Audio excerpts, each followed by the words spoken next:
White woman dialed 911. Not for danger, but for discomfort.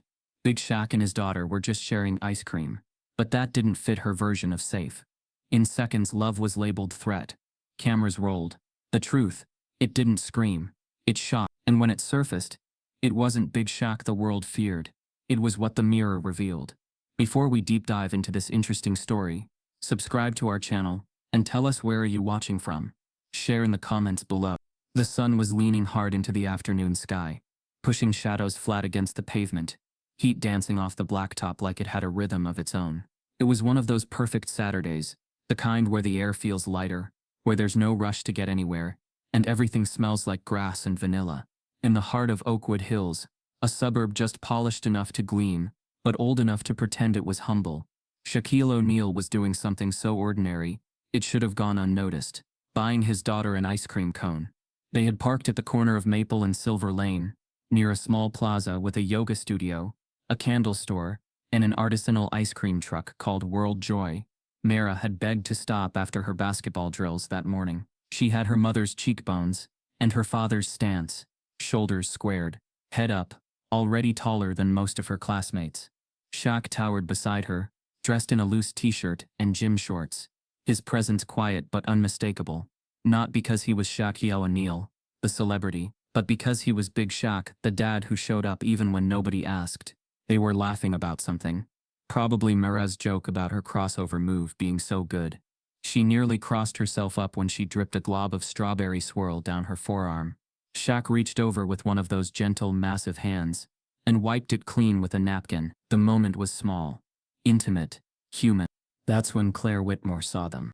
She stood across the street, in yoga pants and an Oakwood Moms Against Crime t-shirt, clutching her smartphone like it was a weapon she didn't quite know how to use.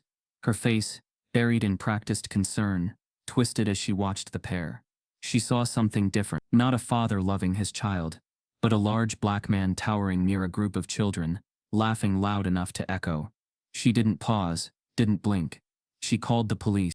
Shaq didn't notice the patrol car until it rolled slowly past the plaza, then looped around again before parking with deliberate calm just yards away. Two officers stepped out, one young and nervous, the other older, calm, eyes scanning everything too fast. "Excuse me, sir," said the older officer. "We got a call about a disturbance. Mind if we have a word?" Shaq's face didn't change. Not yet. Just that slow internal calculation. How loud to speak, how fast to move, how much to smile.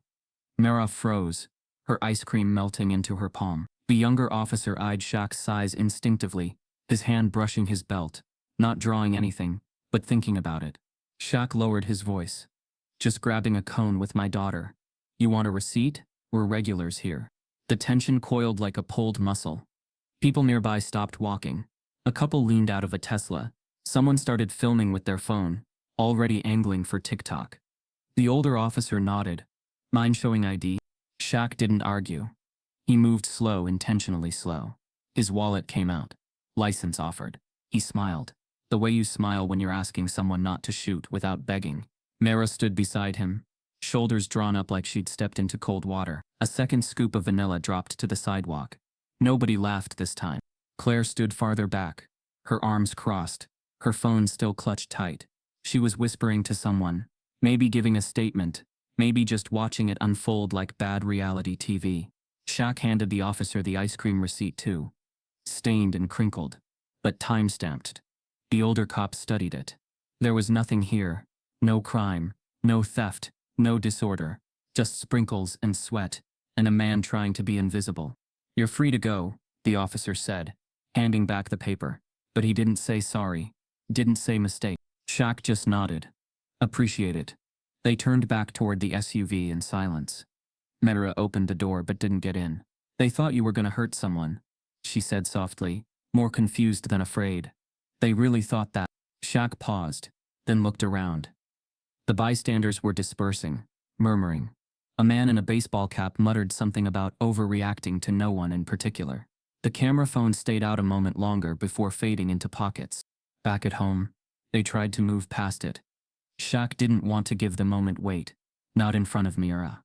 But inside it sat heavy, a wrong flavor on the tongue. He didn't know yet that the video had gone live. A local teenager had clipped the confrontation and uploaded it, cropping just the right moments, just the body language, just the silence before the cop reached for his belt. No context, no ice cream, just angles. The caption read, "Shaq gets aggressive with cops in Oakwood Hills." By sunset it had over 1 million views. By midnight, TMZ had picked it up. And Claire? She gave an interview to a neighborhood blog before bedtime. "I wasn't trying to cause trouble," she said, blinking just right. "I just felt unsafe. We have kids out there. You can't be too careful these days." Shaq watched it once. Only once. Mira was asleep. Lucille had called twice.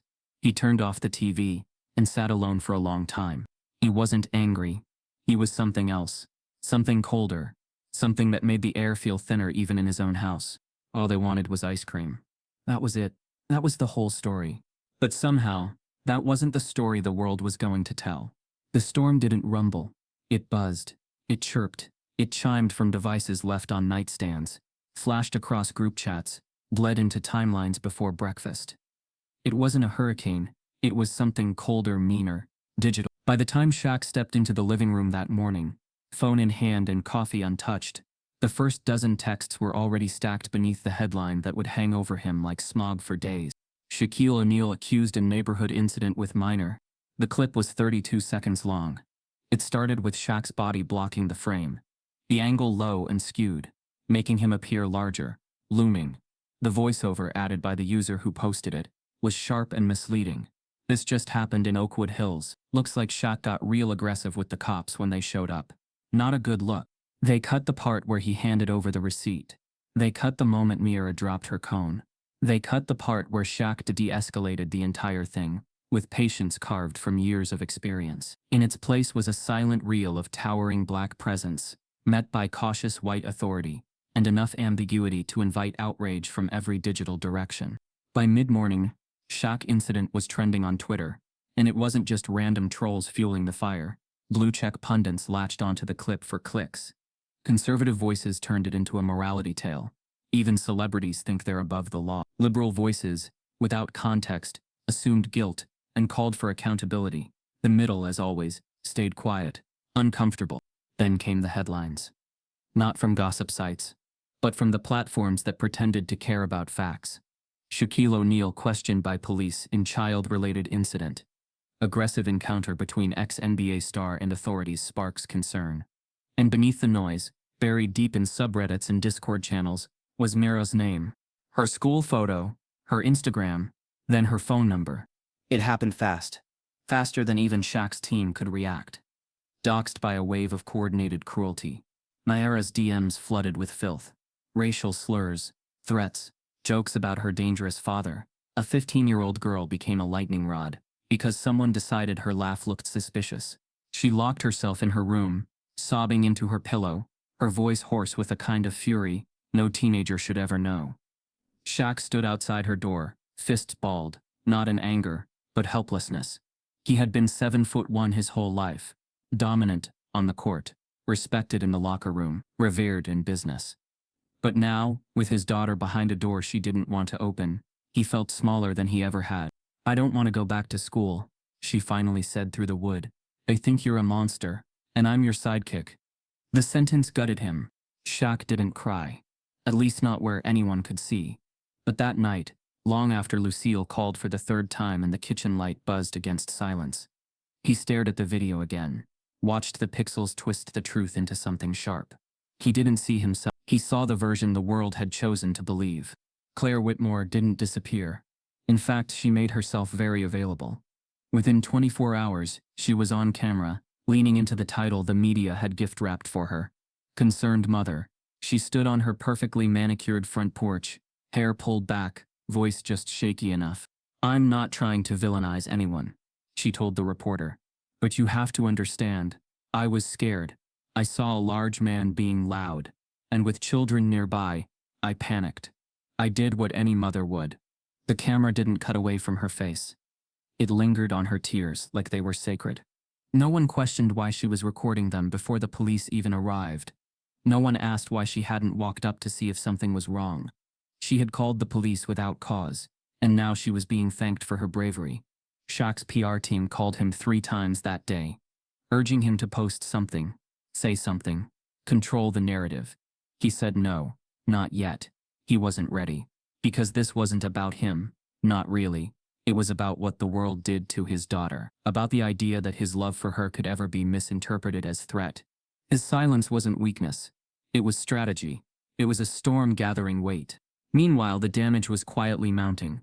One of Shaq's biggest sponsors, the athletic wear company, that had partnered with his youth foundation, paused their campaign. Not cancelled, not publicly withdrawn, just paused, waiting, watching, measuring risk.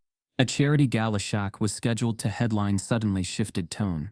"We're going in a different direction," the email read. Vague, hollow, predictable. Lucille was the first to push back. Her voice on the phone was fierce, but steady. "You need to say something," she told him. "You let this fester and they'll write the ending for you." He paced the room after that call, his hands behind his back, the weight of his body dragging in every step. He wasn't scared, but he was tired. Tired of being strong. Tired of being used as a litmus test for white comfort. Tired of having to prove gentleness just to survive a sunny day in the suburbs. Claire's story was gaining traction. She'd been invited to a daytime panel about neighborhood vigilance. Bloggers called her a symbol of suburban safety. A mom who trusted her instincts. It would have been laughable if it wasn't so dangerous. Because people didn't see Clare, they saw themselves. And they saw Shaq as the anomaly. What no one saw, at least not yet, was the file sitting quietly in a county record system. One state over. A case buried in bureaucracy. A name redacted in ink that had started to fade. Claire's name attached to a past she had paid good money to disappear. A truth not yet revealed, but rumbling beneath the surface, ready to rise. Shaq didn't sleep that night. Mira had cried herself out. The house was quiet again. But the quiet was wrong. It was the kind that settles before something erupts. He sat on the edge of the guest bed, staring at the TV, muted on the news loop. They were still playing the clip, still showing him at the worst angle, from the most damning lens. The truth didn't matter. Not yet. What mattered was how many people wanted it to be true. How many needed it to be true, just to feel safe in their bubble of fragile comfort. But Shaq knew something else, something they hadn't counted on. He wasn't just a celebrity. He was a father, and they had just made this personal. Clare Whitmore always knew how to blend into safety. She had grown up understanding how to be seen without being questioned, how to raise her voice just enough to be heard, but not enough to sound hysterical. Her world was neatly arranged. Exclusive neighborhoods, tightly managed PTA boards, and just enough charitable work to wear the label of ally like a seasonal brooch. But behind the polished exterior, beneath her curated smile, there was a history. And that history was starting to breathe again. It began with an email, anonymous, brief, and sent to 3 local journalists. No name in the body, just a subject line. Georgetown, Spring '99. Clare Whitmore. Ask Jalen Rhodes. One of the journalists passed it to Deacon Hill, an investigative reporter who had once covered sports but now made a name, uncovering injustice. He didn't ignore it. He searched the archives, made calls, pulled dusty files from university repositories. What he found was redacted, but enough of the outline remained. A 1999 campus incident report, a disputed theft allegation, a female student listed as the accuser, a black male classmate placed under administrative suspension. The official charge, inconclusive. The impact, career-ending. Jalen Rhodes had been a student leader at the time. Sharp, ambitious, a scholarship athlete. He was a year from graduation. A job already lined up at a DC nonprofit. Clare had accused him of stealing her laptop after he helped her carry boxes into her dorm. He was questioned, suspended, and quietly exited the university months later. No charges, no press, just silence and shame. Clare never spoke of it again, not in public, not in private. She filed it away as youthful fear, a mistake buried beneath years of yoga retreats and wine tastings. But the past doesn't stay buried, especially when the present starts to mirror it. Meanwhile, inside Shaq's house, the weight of that false narrative continued to press on every wall. Mira still refused to return to school. She wasn't hiding. She was angry. She had every reason to be. The internet had turned her into a symbol of entitlement, of complicity, of imagined danger. Strangers had turned her laughter into a weapon. And no one, none of her classmates, teachers, even friends had said a word in her defense. She paced the hallway in silence, carrying a sketch pad she hadn't opened in years. She was sketching now, not faces, but shadows, outlines of police cars. A soft serve cone crushed under a heavy boot. A girl standing between two giants, one her father, the other a wall of judgment she couldn't see over. That night at dinner, she barely touched her plate. Shaq sat across from her, fork in hand but unmoving. "I'm not scared, you know," she said suddenly, her voice flat but sharp. "They think you're some kind of threat, and now I'm guilty by blood." Shaq looked up, meeting her gaze. She wasn't asking for comfort. She was daring him to tell her she was wrong. "They think you're a monster," she continued. "And I'm your sidekick." The words hit harder than she knew. Not because they were cruel, but because they were true. Not factually, but emotionally. They named the core of what this country often did to black fathers and their daughters. Reduced them to symbols of suspicion, even when all they were doing was living. Shaq didn't respond.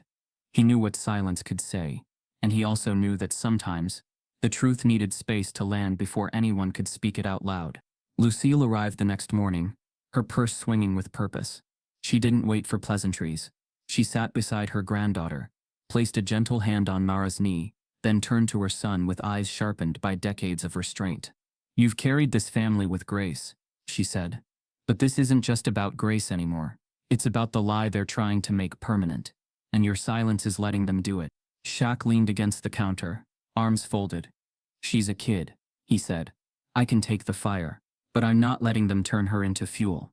"She's already burning," Lucille snapped, not unkindly. "And you think keeping quiet is a shelter? That's not shelter. That's surrender." Shaq sighed, the kind that starts in the spine. He wasn't afraid of speaking. He was afraid of what would happen to Mara when the spotlight turned brighter. He had played in packed arenas. He had stood in front of millions, but nothing compared to watching his child unravel beneath a lie the world wanted to believe. Deacon Hill called that night with news. "I found Jalen Rhodes," he said. "He's coaching now. Quiet life in Michigan. But he remembered everything, and he's ready to talk." Shaq listened, silent, as Deacon laid out the story, the false accusation, the administrative erasure, the long road back to stability. It was too familiar. Another black man pushed to the margins, because someone else felt afraid and knew her fear would be enough to tip the scales. Deacon offered to break the story. Said it would clear the fog. Said it would redirect the spotlight to where it belonged. Shaq thanked him. Said he needed to think. Later he sat in the living room, flipping through an old photo album. Mara as a toddler, asleep on his chest, her first basketball, her first science fair. None of those moments had gone viral. None had trended. But they were the truth. Across town, Claire sat in her kitchen, face lit by the glow of her laptop. The comments were shifting. A few users had started sharing links to the Georgetown incident. Some were defending her, calling it a smear campaign. Others weren't so kind. Her facade was cracking. Her allies were growing quiet.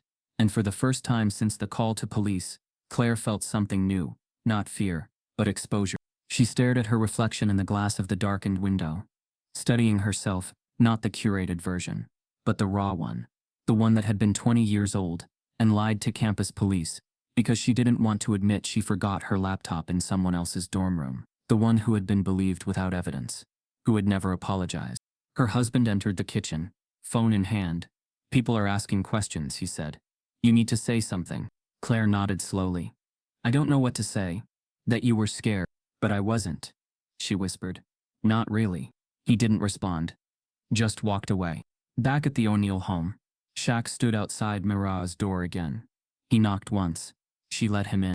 "I'm thinking of saying something," he told her. "Not to defend myself, but to tell the story right." She looked up from her sketch pad. Her eyes were sharper now. "Wounded, yes, but focused." "Then tell our story," she said. "Don't make it polite. Make it real." He nodded. It was time. Not for revenge, not for spectacle, but for clarity. Because some masks don't fall. They have to be ripped off. The court gleamed under the gym lights like a stage no one had rehearsed for. The bleachers were filled with kids from all over Atlanta. Most from underfunded neighborhoods. Some bussed in from shelters. Others from local schools whose gym budgets had been slashed years ago. This charity event, like the dozen Shaq had hosted before, wasn't about fanfare. It was about shoes, meals, scholarships. It was about showing up. But this time it felt different. The floor felt colder, the walls closer. Shaq had flown in the night before. Quiet, without press, no entourage, no flash. Just him and Mara, who hadn't been out in public much since the video incident. She stayed by his side through the short walk from the car to the back entrance of the gym. Hoodie drawn up over her head, sketchpad tucked under her arm like a shield. She didn't want to be here, but she needed to see him work, to see him be Shaq. Outside of the noise, the slander, the digital venom. From the moment he stepped onto the court, the kids lit up. They didn't care about headlines. They didn't ask about Clare Whitmore. They saw a legend, a man who filled every inch of his shadow, and still somehow made space for others. Shaq clapped hands with coaches, tossed a basketball gently to a shy fourth grader in a borrowed pair of sneakers, then knelt beside a little girl with braids and told her she dribbled better than half the NBA. For an hour it felt normal, and the chanting started. Outside the building, a crowd had gathered. Some had signs of support. "We stand with Shaq, protect black fathers, truth over fear." Others were less kind. One sign in bold red lettering read, "Protect our suburbs." Another, "Celebrity doesn't excuse aggression." The voices were split down the middle, but the noise came in as one: confusion, anger, division. What had begun as a charity event had morphed, slowly and unmistakably, into a battlefield of perception. Security tightened near the doors. Event staff whispered into radios. And for the first time in a long time, Shaq felt that old sharp sting between his shoulder blades. Not fear, but recognition. Recognition that no amount of goodwill could cancel out the way people saw him, if they chose fear over facts. Mara stood near the bleachers, arms folded, watching him with a distant stare. The sketchpad remained unopened in her bag. She wasn't 12 anymore. She couldn't just cheer from the stands and pretend her father was untouchable.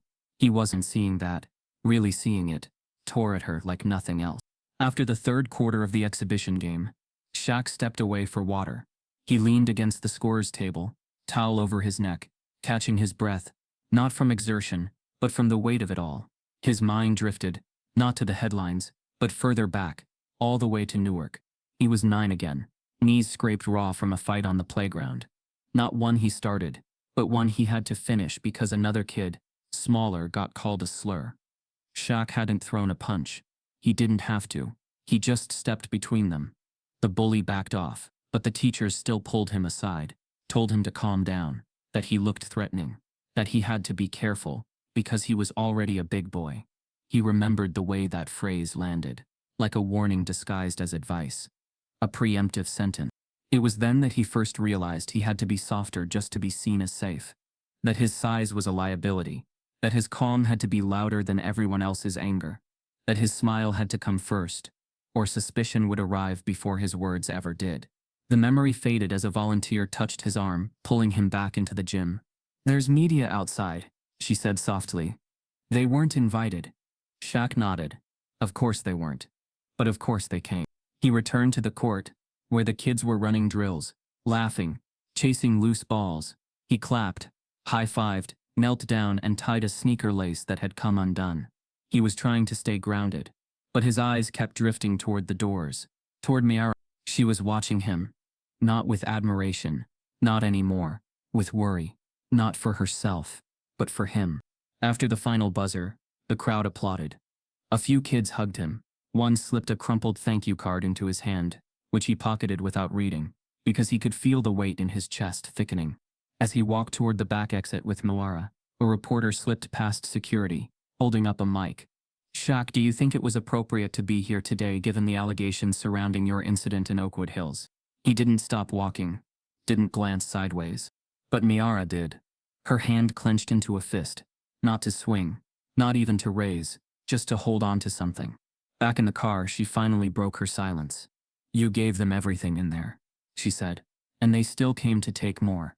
Shaq looked at her. His eyes weren't tired. They were heavy.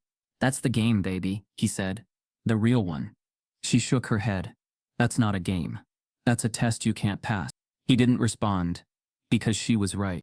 That night, back at the hotel, Shaq sat on the balcony, overlooking Atlanta's skyline.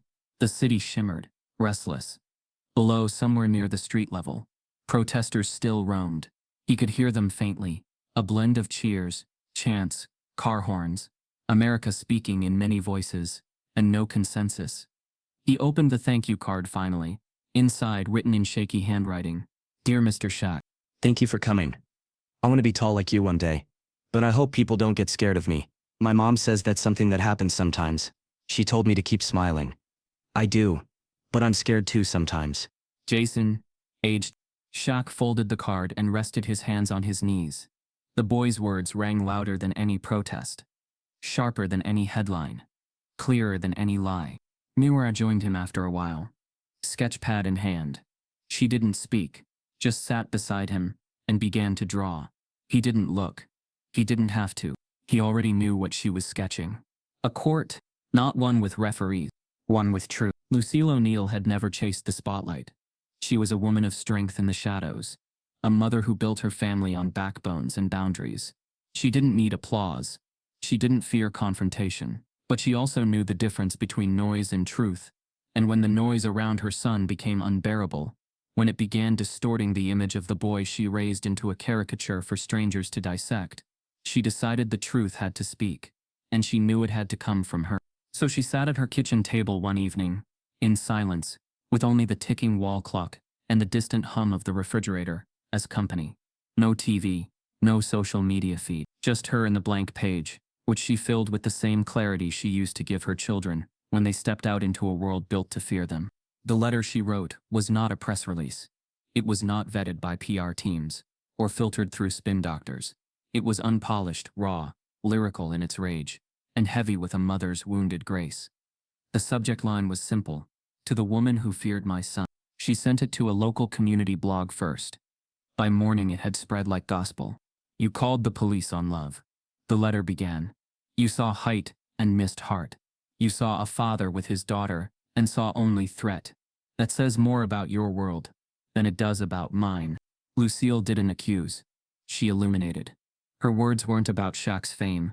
They were about how the world had turned black fatherhood into something suspicious. She wrote about walking her son to school in Newark, holding his hand tightly because she knew what others might think if he got too loud, too joyful, too visible.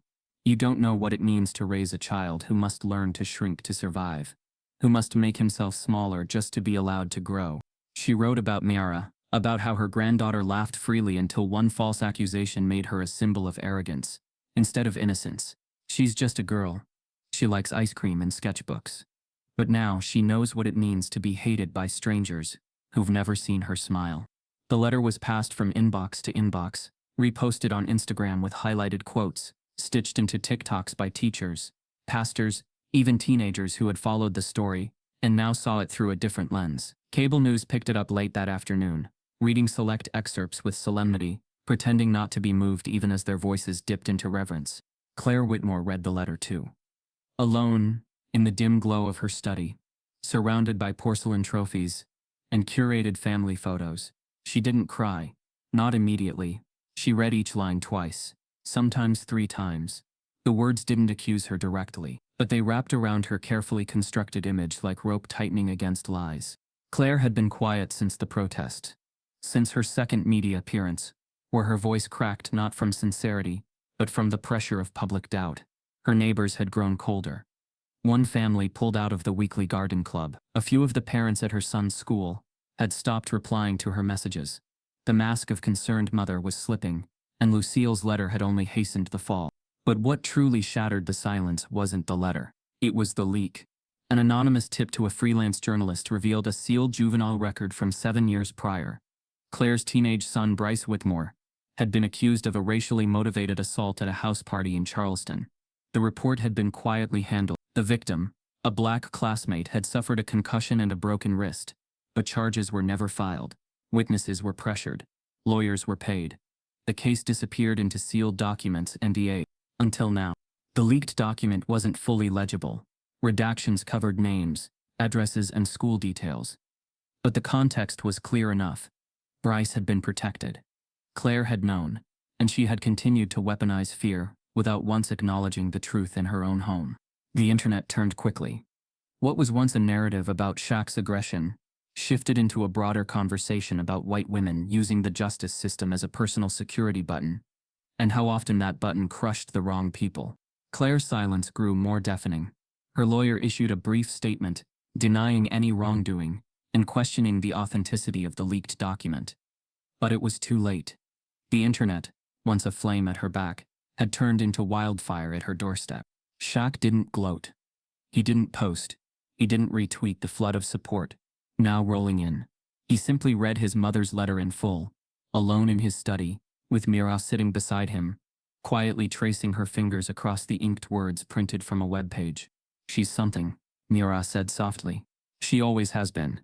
Shaq replied. Lucille, when asked later by a news anchor why she chose to speak when she did, answered without hesitation. "Because the lie was spreading," she said. "And a mother's silence can feel like consent. I didn't raise my son to be misunderstood in public and unprotected in private." The anchor blinked, unsure how to respond. Lucille didn't fill the silence. She let the truth hang. The impact of her letter rippled in real time. Support returned, slowly, but surely. One sponsor reinstated their paused funding.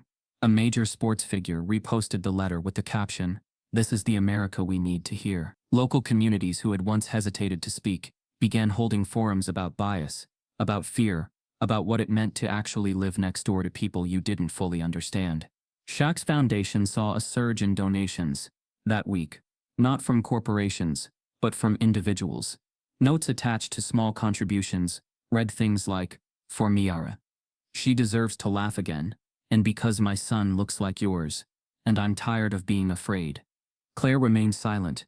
Her social media was deactivated, her public appearances cancelled. The lawn signs supporting her neighborhood safety group disappeared overnight. And yet Lucille's letter remained. It was framed on Shaq's living room wall now beside a photo of her holding Mira as a baby. Not because it was a political statement, but because it was a truth too powerful to forget. It reminded them all that sometimes justice doesn't start in courtrooms or headlines.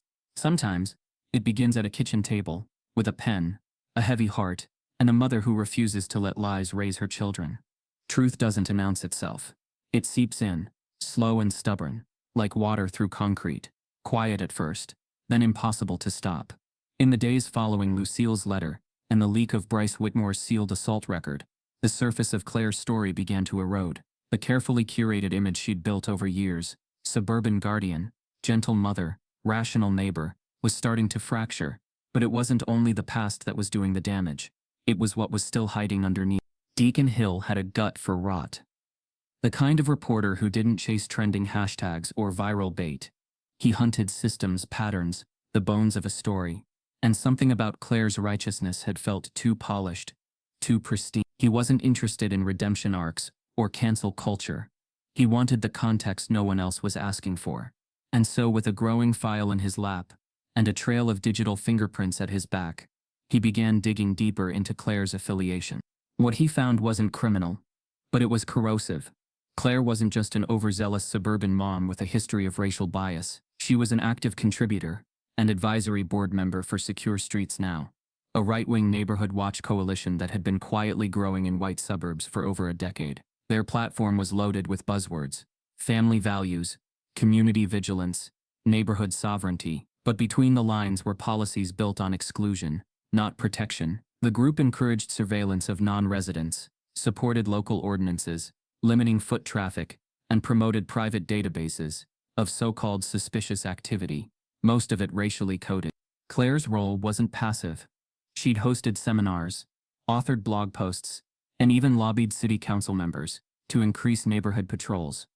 She once led a petition to install facial recognition cameras on community gates, not just to deter crime, but to create accountability. Her face, once plastered across national news as the worried mother seeking safety, now re-emerged in forum archives, warning of urban encroachment and demographic shifts. The mask hadn't just slipped, it shattered. The revelations were enough for major outlets to shift their tone. No more sympathetic clips of Claire clutching tissues. Now the headlines asked harder questions. Who is Claire Whitmore really? And community safety or thinly veiled segregation? The story had evolved, and the audience was starting to see the whole picture. Meanwhile, Mira made a quiet decision of her own. It wasn't planned. It wasn't part of anyone's strategy. She just woke up one morning and asked Shaq, what would happen if I talked to someone, not for them? But for me, Shaq hesitated. Not because he didn't trust her, but because he knew how brutal the spotlight could be. Only if you're ready, he said. I'm not, she replied. But I'm tired of waiting for ready. Deacon was the only journalist she would speak to. She didn't want TV cameras, stage lighting, or clickbait. She wanted a conversation, just her, Deacon, and a voice recorder on a table. The interview took place in the O'Neill's living room. Mira wore no makeup, no school colors, no team jacket, just jeans and a hoodie with the drawstrings twisted in her fingers. She didn't talk about the video, or the police, or even Claire. She talked about the slow ache of being seen, but not understood. I'm tall. I know that. I walk fast. I laugh loud, she said, eyes steady. And sometimes when I'm just walking home, people step aside like I'm gonna take something from them, and I'm just trying to make curfew. Deacon asked her what she wanted people to know. That my dad doesn't scare me, she said. But sometimes the way the world looks at him scares me, because I can't protect him, and they already think he's guilty before he even says a word.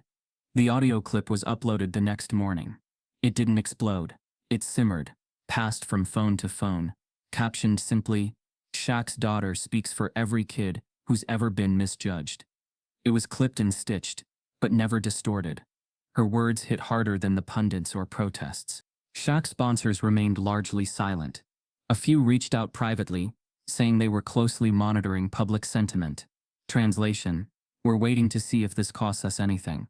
But the public sentiment was shifting in ways they hadn't predicted. Because the support wasn't coming from celebrities or politicians now. It was bubbling up from the ground. Small-town churches in Indiana, barbershops in Memphis, youth centers in rural Missouri, places where people watched the story unfold with a growing sense of unease, began organizing letter-writing drives, fundraising campaigns, and panel discussions about racial bias. In Alabama, a high school basketball team wore custom shirts with "Ice cream is not a crime" scrawled across the back. In Iowa, a group of white mothers from a private school wrote an open letter apologizing for ever believing the worst in a father just being a father. And then came Claire's collapse. She had agreed to a final interview. Her PR team had hoped to reshape her narrative, soften her image again. The setting was carefully arranged. A neutral couch, warm lighting. A female anchor known for empathy. Clare wore muted colors. A gold necklace that caught the light whenever she leaned forward. But it was the mic check. Those vulnerable few seconds before the red light blinked that cracked everything open. I still don't get what the big deal is, she muttered, adjusting her sleeve. They never belonged here in the first place. The tech didn't cut the feed fast enough. The phrase was caught, recorded and uploaded within hours. No spin, no context needed. They never belonged here. The backlash was immediate. Her remaining defenders vanished. Endorsements dropped.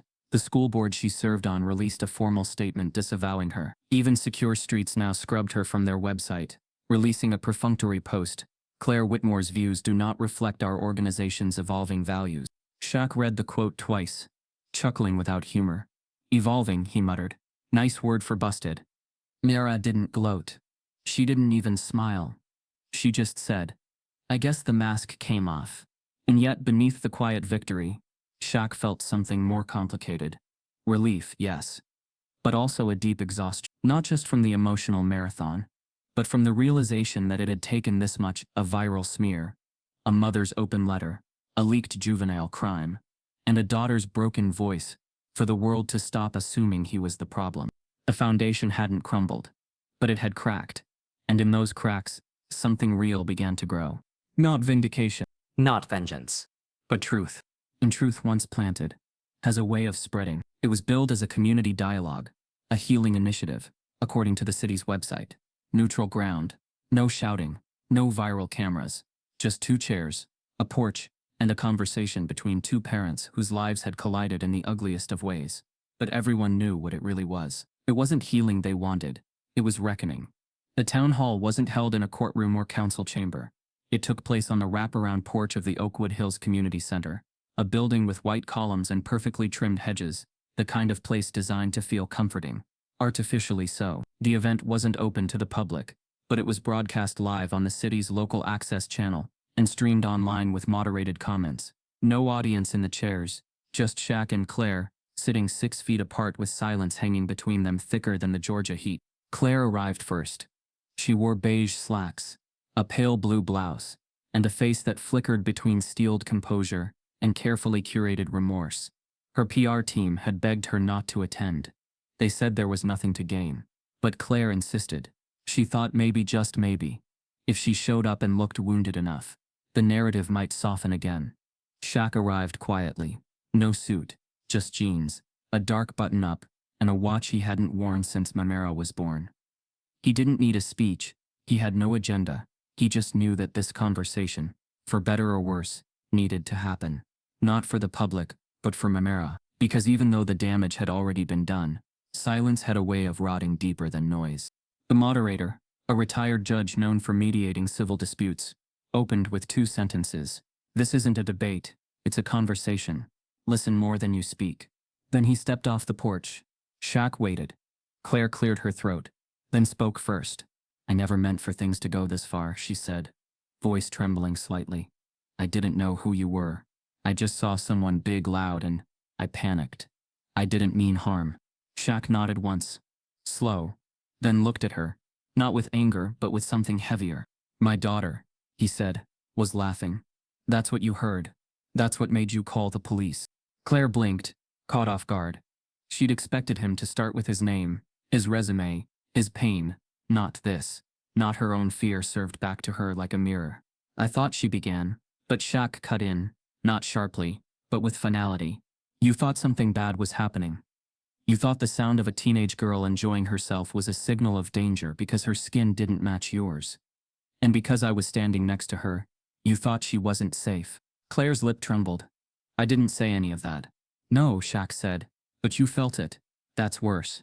There was no script now, no publicist feeding her lines. She was sitting across from a man she'd slandered, a girl she'd frightened, and a community she'd misled. The porch creaked beneath her as she shifted, the pressure mounting. "I'm not racist," she said too quickly. "I didn't see race, Shaq raised a hand, not to interrupt, but to pause time.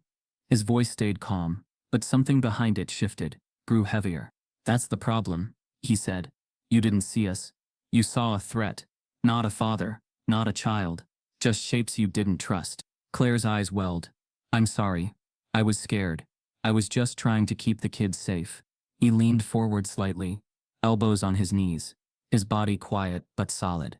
"You weren't scared of what was happening. You were scared of what could happen. That's the luxury fear gives people like you. You don't have to wait for harm to justify action. You just have to feel it." There was a long silence. Claire tried to hold it, but her composure was fraying. She clutched a tissue, dabbing at the corners of her eyes, though no tears had yet fallen. "I've had threats too," she said. "Since all this started, people have sent me messages, called me names. They've come after my family." Shaq exhaled slowly. "You made one phone call," he said, "and it followed my daughter into her bedroom every night for a month. She had to change schools. She got hate mail from strangers. She hasn't smiled the same way since. And you want me to match your pain with mine?" Claire's voice cracked. "I didn't want that. I didn't mean—" "I know," he said. "That's the scariest part." She fell silent. The moderator off-screen didn't intervene. The porch creaked again as wind passed through the hedges. Online, the comments began to light up. Some in defense of Claire, still clinging to the last threads of her innocence. Others calling her out for what it was, an attempt to recenter herself in a story that was never hers to begin with. Shaq sat back in his chair. "I'm not here for revenge," he said. "I don't need you to grovel, but I want you to know that what you did wasn't just a mistake. It was a decision, one you've made before, one you keep making." Claire didn't respond. Her eyes dropped to the floorboards beneath them. The camera zoomed in slightly, catching the moment her fingers trembled just enough to be noticeable.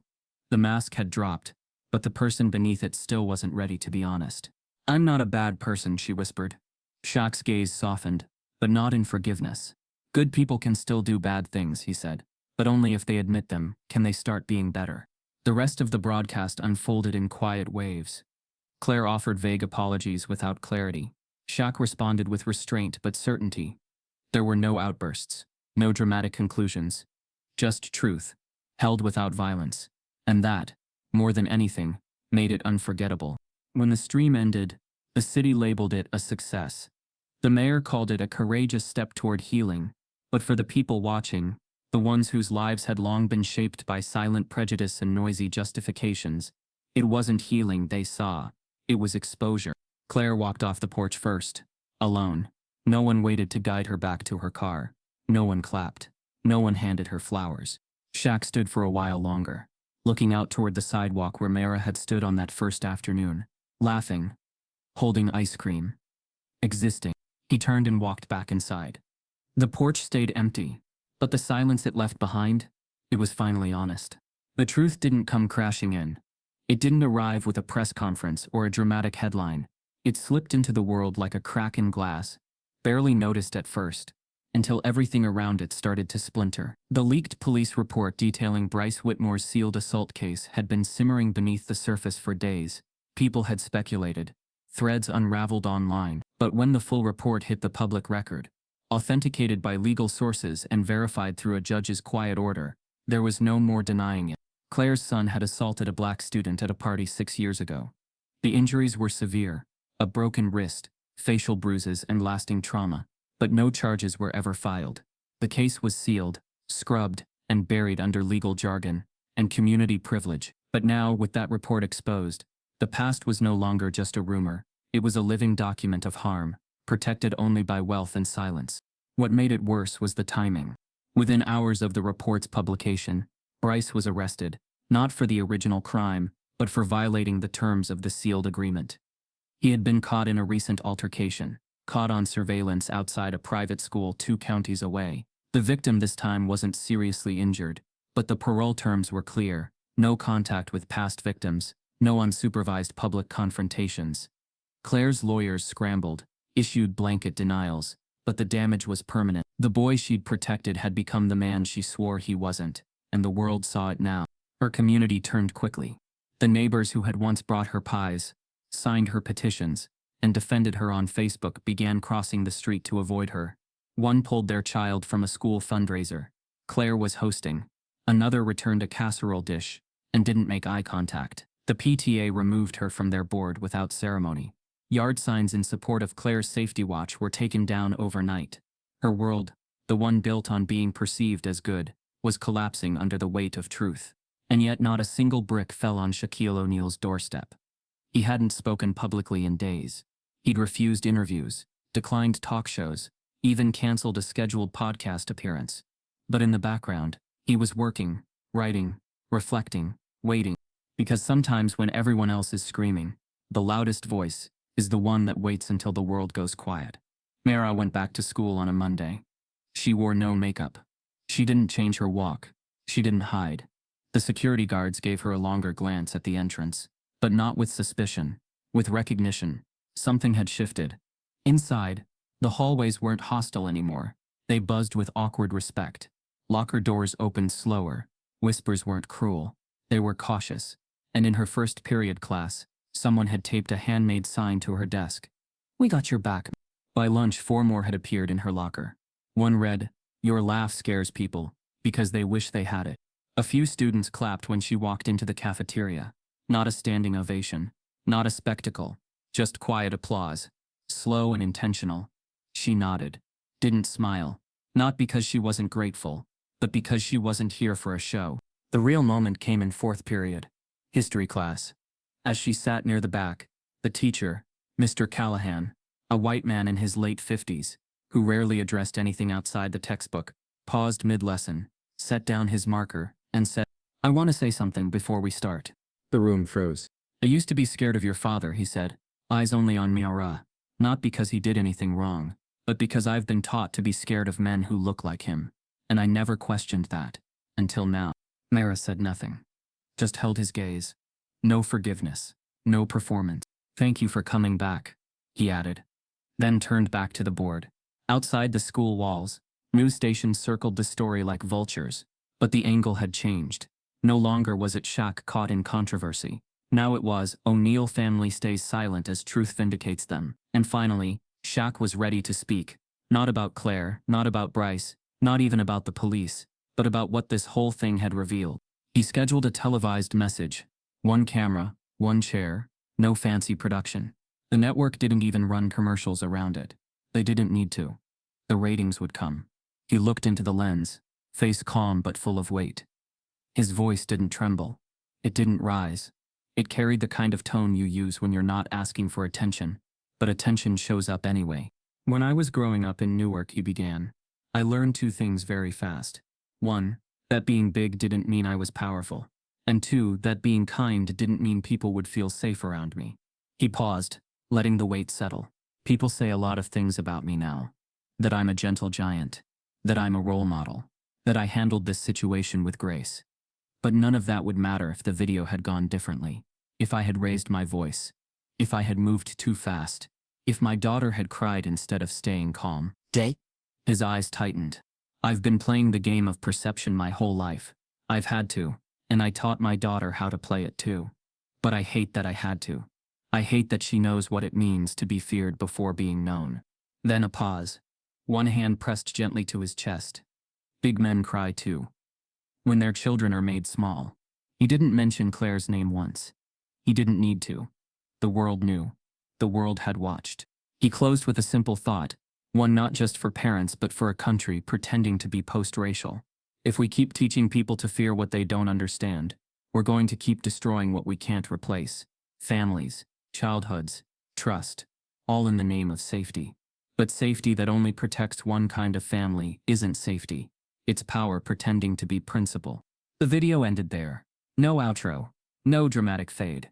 Just truth. The response was instant. But Shaq didn't read the comments. Mara didn't either. They spent the evening walking the trail near their neighborhood. Heads down, feet kicking at leaves. No press followed. No drones buzzed overhead. Just a father and daughter, reclaiming something simple. Something true. And maybe that was the real win. Not in trending topics. Not in public sympathy. But in finally being able to breathe. It came not with a press release or a camera-ready speech, but a folded letter slid quietly into the mail slot of Shaq's family home. The envelope was cream-colored, the handwriting careful, the return address scrawled in the corner as if even the sender wasn't sure it belonged there. Claire Whitmore hadn't spoken publicly since the porch summit, not after the arrest of her son, not after her community turned its back. But now, in the aftermath, with her silence finally catching up to her guilt, she made one last attempt to reclaim her place in the story, this time in private. Shaq read the letter once, standing at the kitchen counter, alone. Mara was upstairs. Lucille out in the garden. The note was long, wordy, filled with regrets and rationalizations. Claire said she was sorry for what had happened. Sorry that her actions may have caused distress. She described fear, confusion, emotional turmoil. She acknowledged the pain the O'Neills had endured, yet still somehow never named what she had actually done. She never said racism. She never said bias. She never said I thought your daughter was in danger because she was black. It was an apology written in the language of people who want forgiveness without confession. Every paragraph bent away from ownership, leaning instead into victimhood. She wept on paper but never once knelt to truth. Shaq folded the letter and slid it back into the envelope. He didn't rip it. He didn't burn it. He didn't share it with the press. It wasn't a trophy. It wasn't fuel. It was closure for her, not him. The next day she called. The number came through unlisted. He picked up, not out of curiosity but clarity. Shaquille, she said softly. I don't expect anything from you. I just needed to tell you I'm sorry. Truly. If I could take it all back. He waited a beat. Then replied, I don't need you to take it back. I need people to stop doing it in the first place. Claire paused. Her breath caught. I didn't mean to be. Claire, he said, voice even but final. This isn't about what you meant. It's about what you did. And if you can't say it, then we're not having the same conversation. She started to cry. It wasn't performative. Not this time. She was genuinely broken. But even in her sorrow, she still sought absolution more than understanding. I just want to know if you forgive me, she said through a whisper. Shaq closed his eyes. Exhaled. I don't hate you, he said. But healing is not a handshake. It's work. And I'm done doing it alone. He ended the call gently, not out of malice, but because some chapters don't deserve applause when they close. That night, at the dinner table, Mamara asked him why he took the call. Because I wanted her to hear my voice, he said. Not the one on the video. Not the one they twisted. The real one. Did it help? She asked. No, he replied. But it reminded me who I am. In the weeks that followed, the headlines shifted again, not because of drama, but because of what Shaq did next. He didn't go on a press tour. He didn't chase public redemption. He started something quieter, but louder in its impact. He called it Every Block. It began as an idea, a community initiative, designed not just to respond to incidents like Oakwood Hills, but to prevent them before they happen. Not through policing, but through storytelling, dialogue, and cultural education. It was about building empathy in the suburbs, not through guilt, but through presence. The pilot cities were Atlanta, Pittsburgh, and Sacramento, three places where tension between perception and identity had long simmered. Each chapter included three parts: an art-based youth program, a speaker series featuring local residents of color, and an open forum called The Second Glance, a space where people could revisit assumptions they'd made and unlearn them out loud. Shaq didn't run it alone. He didn't want to. He brought in activists, educators, social workers, and artists. He paid them well. And at the heart of it, he named Maurer the youth director, not as a gesture but as a declaration, because this story now was about what she wanted to build in the ruins of what had been broken. At her first event in Sacramento, Murawa stood on a makeshift stage, wearing jeans and a simple black t-shirt, with white lettering across the front. We laugh loud. She spoke not with rage, but with resonance. They tried to shrink us, she said. Tried to take something simple, ice cream, joy, a moment, and turn it into a headline. But we're still here, still big, still laughing. The crowd didn't cheer wildly. They nodded, cried, listened, and that was enough. Media outlets began covering Every Block with curiosity, then respect. One editorial in The Atlantic called it the most human response to dehumanization we've seen in a decade. Another reporter compared it to Brian Stevenson's Equal Justice Initiative, calling it an emotional truth movement for the suburbs. Still, Shaq kept the spotlight low. He attended the first forums quietly, sat in the back row, hands folded. Lucille joined him sometimes, always watching Miara with the same quiet pride she'd once had watching her son dominate the court. At one session, an elderly white woman in Pittsburgh stood to speak, voice shaking. "I was Clare," she said. "I called the police once on a boy who didn't look right to me, and I'm ashamed. I'm sorry." No applause, just silence. Then Mura walked up, handed her a microphone, and said, "Tell the rest of the story." The woman did. That became a theme of the program, not just naming harm, but finishing the story. Not erasing guilt, but transforming it through accountability. Claire never showed up to a forum. But once, in Charlotte, Shaq received a handwritten note, delivered quietly by a volunteer. No name. Just 4 words. "I'm listening. Still learning." He didn't reply, he didn't need to. Not every seed needs recognition to grow. By the time autumn rolled in, Every Block had expanded to 8 cities. Community centers reported a shift in tone. Teachers began implementing empathy-based curriculum. And in one suburb, a police department voluntarily partnered with the program to reframe how they trained for bias. Forgiveness didn't trend. It didn't go viral. But it moved slow, steady, true. Shaq and Myra walked the neighborhoods together sometimes, side by side, not as symbols, not as survivors, as builders. Because the story wasn't just about what had been taken. It was about what they chose to rebuild. Every block, every step, every truth finally named. It started with a cone, a soft-serve twist, half dripped down a napkin, handed from a father to a daughter on a warm suburban sidewalk. It was supposed to be a quiet moment, a small joy, but the world around them had other ideas, ones shaped by old fears, older systems, and the kind of gaze that twists black love into suspicion. Months later, the world had moved on. Headlines had changed. New stories took center stage. New controversies unfolded. New hashtags emerged.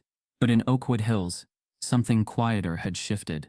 Not a revolution, not an apology scribbled across every lawn, but a change that lingered just long enough to notice. Shaquille O'Neal walked down the same sidewalk where it all started, his hands tucked in his pockets, the air thick with charcoal and laughter.